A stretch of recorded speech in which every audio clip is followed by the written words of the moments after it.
बिस्मिल्लाहिर्रहमानिर्रहीम। अस्सलाम वालेकुम माय यूट्यूब फैमिली, कैसे हैं आप सब लोग। मैं बिल्कुल ठीक अल्हम्दुलिल्लाह और दुआ करती हूँ कि आप भी अपने घरों में सब सही हो, सलामत हो।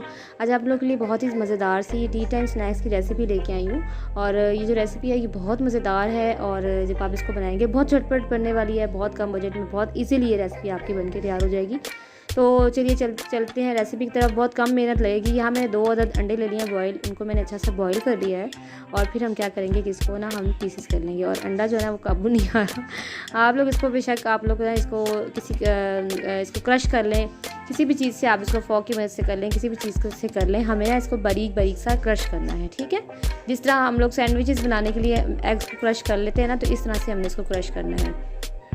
अब मैंने इसको यहाँ पर जो है वो अंडों को अच्छी तरह से दोनों अंडों को हम यहाँ पर क्रश करके यहाँ पर साइड पे रख लेंगे। इसके साथ अब हम क्या करेंगे, जब अंडे हमारे क्रश हो जाएंगे तो इसके अंदर ये मेरे पास है थोड़ी सी गाजर, मैंने हाफ़ जो है वो गाजर लिया और हाफ़ ही मैंने जो है ना वो लिया है शिमला मिर्च। उन दोनों को मैंने बिल्कुल बारीक बारीक सा चॉप किया है। इतना चॉप किया है कि ये मुँह में जो है ना वो बड़ी बड़ी नहीं आएगी और बहुत अच्छा सा क्रंच ही हमारे जो स्नैक्स के अंदर लेके आएगी। और अंडों के साथ इसको हम थोड़ा सा मिक्स कर लेंगे। इसके साथ मैंने यहाँ पर थोड़ा सा सॉल्ट ऐड कर लिया है। सॉल्ट ज़रा कम ऐड कीजिएगा क्योंकि आगे हमने सॉसेज यूज़ करनी है, तो सॉल्ट बिल्कुल थोड़ा सा यूज़ करना है आपने। और सॉल्ट डालने के बाद अंडे में भी ऑलरेडी सॉल्ट होता है। थोड़ी सी मैंने इसमें जो है ना वो खुश्क धनिया पिसा हुआ डाल दिया हुआ। ये बिल्कुल ये भी मैंने 2 to 3 पिंच डाली है। बहुत कम स्पाइसेस हम इसके अंदर रखेंगे। आज बहुत मज़ेदार से हेल्दी स्नैक्स हमारे ये बनेंगे कम स्पाइसेस के साथ, कम चीज़ों के साथ। अब मैं यहाँ पर थोड़ी सी इसमें जो है काली मिर्च ऐड कर रही हूँ। ये 1/4 टीस्पून मैंने जो है काली मिर्च, बिल्कुल फाइन पिसी हुई काली मिर्च मैंने इसके अंदर वो भी डाल दी है, ठीक है। अब हम क्या करेंगे कि इतने स्पाइसेस के साथ 1-2 चीज़ें इसमें और जाएंगी और हमारे स्नैक्स बहुत मज़ेदार से तैयार होंगे। अगर प्लीज़ मेरी वीडियो के साथ जुड़े रहिएगा, वीडियो को कहीं से स्किप मत कीजिएगा। आपको कोई अगर आप स्किप करें तो वीडियो की समझ नहीं आएगी। यहाँ मैंने 1.5 टेबल स्पून मैंने डाला है यहाँ पर कॉर्नफ्लोर का, ठीक है।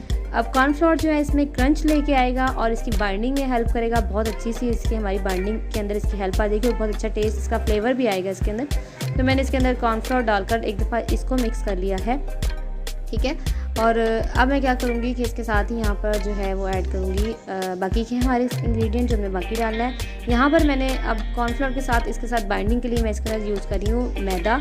और ये मैंने तकरीबन 1 टेबल स्पून भर के जो है मैदा डाला है, ठीक। इससे ना हमारे जो स्नैक्स है इसकी बाइंडिंग बहुत अच्छी सी आएगी और बहुत मज़े के हमारे जो स्नैक्स हैं ना वो बन के तैयार होंगे।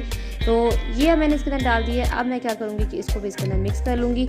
इसके साथ ही जो है ना ये मेरे पास है यहाँ पर ऑरिगानो ऑप्शनल है, अगर आपके पास है तो आप डाल लीजिए। इसका फ्लेवर आएगा इसके अंदर बहुत अच्छा। थोड़ा सा मैंने डाल दिया है इसके अंदर, इसका बहुत अच्छा सा फ्लेवर इसके अंदर आएगा। और ये सब चीज़ों को डालकर अब हमें इसके अंदर कोई मॉइस्चर लेके आना है, तो इसके लिए मैं यहाँ पर डाल रही हूँ सोया सॉस। ये मैंने तकरीबन हाफ़ टेबल स्पून डाली है। और इसके साथ ही मैं इसके अंदर रेड चिली सॉस डालूँगी। इससे इसका मॉइस्चर आ जाएगा और इसकी बाइंडिंग हो जाएगी अंडों की हमारी अच्छी सी जो है ना, क्योंकि हमने इसके अंदर जो कॉर्नफ्लोर और मैदा डाला है वो भी बाइंडिंग के लिए डाला था। तो इसको हमने ना बॉल्स बनानी है इसकी। तो इसके अंदर मैंने अब रेड चिली सॉस डाली है। ये मैंने तकरीबन हाफ़ टेबल स्पून डाली है, बहुत ज़्यादा नहीं डालेगा वरना मिक्स करने से बिल्कुल पतले हो जाएंगे और फिर हमारे काबू में नहीं आएंगे और ये बनेंगे नहीं। इसको आपने ना हार्ड से ही बनाना है क्योंकि अभी देखिए ये फ़ौरन से मिक्स होकर बहुत वो हो जाएंगे, नरम हो जाएंगे। क्योंकि अंडे हैं और जर्दियाँ हैं, जब वो टूटेंगी बिल्कुल मिक्स होंगी तो ये थोड़ा सा मॉइस्चर पैदा करेंगी। तो आपने कोशिश करनी है कि आप थोड़ी थोड़ी सॉसेस का यूज़ कीजिए, ज़्यादा मत डालिए, ठीक है। अब इन चीज़ों को हम अच्छे तरीके से मिक्स कर लेंगे और इसकी जो है ना वो हम बॉल्स बना लेंगे।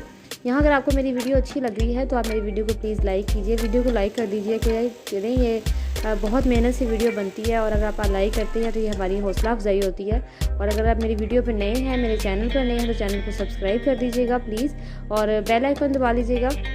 यहाँ मैंने ना थोड़ा सा इसमें मैदा और डाल दिया। मुझे अभी इसकी देखिए इस फ़ौरन ही बाइंडिंग इसकी पतली लगना शुरू हो गई थी। मैंने इसको हार्ड बाइंडिंग बनानी है, थोड़ा सा मैंने इसमें मैदा और ऐड कर दिया तकरीबन 1 टीस्पून के बराबर, ठीक है। अब ये हमारा जो है ना बैटर बिल्कुल तैयार हो गया है। अब हम क्या करेंगे कि इसकी हम छोटी छोटी सी बॉल्स बना लेंगे जिसको हमने जो है वो फ्राई करना है।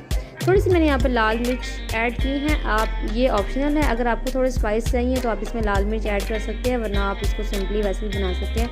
मैंने ना थोड़ा सा इसमें फ्लेवर देने के लिए रेड मिर्च का पाउडर बिल्कुल थोड़ा सा यूज़ किया, ज़्यादा मैंने यूज़ नहीं किया।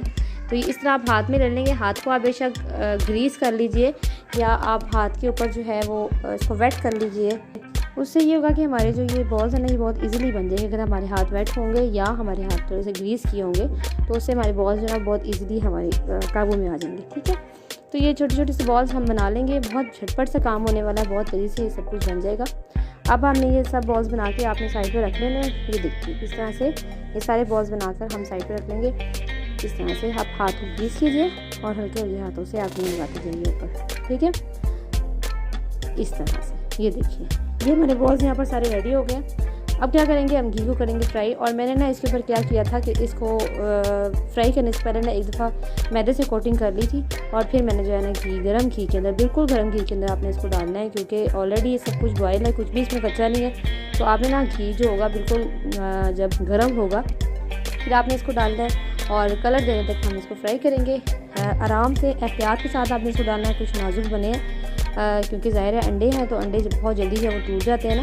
तो इसको आपने फुल फ्लेम पे फ्राई करना है। ये तकरीबन 4 से 5 मिनट लेंगे और ये बहुत अच्छा सा कलर हमारा जो है इन पे आ जाएगा। ये देखिए मैं आपको इसको क्लिप से भी दिखा रही हूँ ताकि आप देख लीजिए। ये फुल डिप हो गए हैं, हमने इसको डीप फ्राई करना है।